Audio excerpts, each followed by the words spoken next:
एक बार की बात है, एक गांव में एक ब्राह्मण रहता था। वह सुबह उठता, नहाता, पूजा करता, खाना खाता और फिर से सो जाता था। उसके पास किसी भी चीज़ की कमी नहीं थी। एक बड़ा खेत, खाना पका कर देने वाली एक सुंदर सी पत्नी और 2 बच्चों का अच्छा छोटा परिवार था। सब कुछ होने के बाद भी ब्राह्मण के घर वाले एक बात से परेशान थे। वो बात यह थी कि ब्राह्मण बहुत आलसी था। वो कोई भी काम खुद नहीं करता था और दिन भर सोता रहता था। एक दिन बच्चों का शोर सुनकर ब्राह्मण जाग गया और उसने देखा कि उसके दरवाजे पर एक साधु महाराज आए हैं। ब्राह्मण और उसकी पत्नी ने साधु महाराज का स्वागत किया और उन्हें भोजन कराया। भोजन के बाद ब्राह्मण ने साधु की खूब सेवा की। साधु महाराज उनकी सेवा से बहुत प्रसन्न हुए और उन्हें वरदान मांगने को कहा।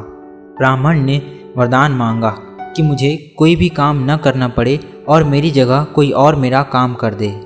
तब साधु उसे वरदान में एक जिन्न देते हैं और साथ में यह भी कहते हैं, जिन्न को हमेशा व्यस्त रखना, अगर उसे काम नहीं दिया तो वो तुम्हें खा जाएगा। वरदान पाकर ब्राह्मण मन ही मन बहुत खुश हुआ और साधु को विदा किया। साधु के जाते ही वहाँ एक जिन्न प्रकट हुआ। पहले तो उसे देखकर ब्राह्मण डर जाता है, लेकिन जैसे ही वो ब्राह्मण से काम मांगता है तब ब्राह्मण का डर दूर हो जाता है और वो उसे पहला काम खेत जोतने का देता है। जिन्न वहाँ से गायब हो जाता है और ब्राह्मण की खुशी का ठिकाना नहीं रहता। कुछ ही देर में जिन्न वापस आ जाता है और फिर से काम मांगता है।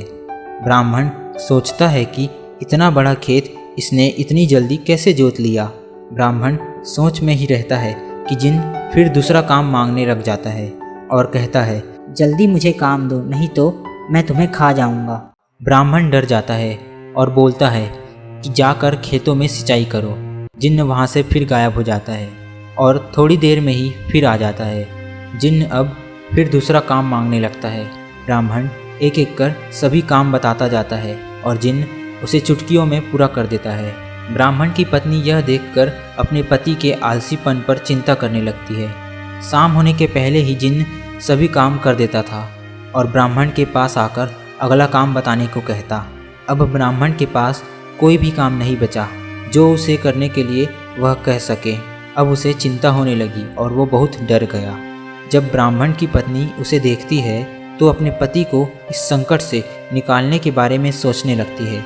वह ब्राह्मण से बोलती है, स्वामी, अगर आप मुझे वचन देंगे कि आप कभी आलस नहीं करेंगे और अपने सभी काम खुद करेंगे तो मैं इस जिन्न को काम दे सकती हूँ। इस पर ब्राह्मण सोचता है कि पता नहीं यह क्या काम देगी। अपनी जान बचाने के लिए ब्राह्मण अपनी पत्नी को वचन दे देता है। इसके बाद ब्राह्मण की पत्नी जिन्न से बोलती है कि हमारे यहाँ एक कुत्ता है, तुम जाकर उसकी पूंछ पूरी सीधी कर दो। याद रखना, उसकी पूंछ एकदम सीधी होनी चाहिए।